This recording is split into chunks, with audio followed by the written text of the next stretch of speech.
يا اخي بس لا يستوي يا عمو ليك لسه ليك لسه ما استوى يا اخي. صلى الإغاثة 20 يوم ما وزعت خبز.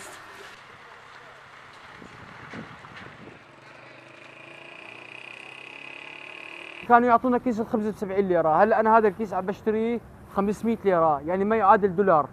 يعني هلا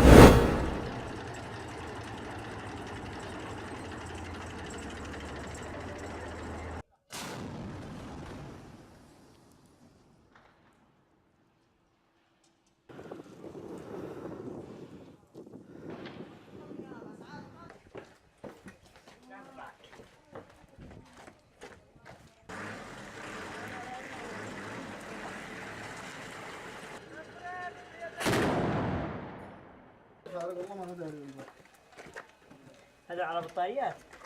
هذا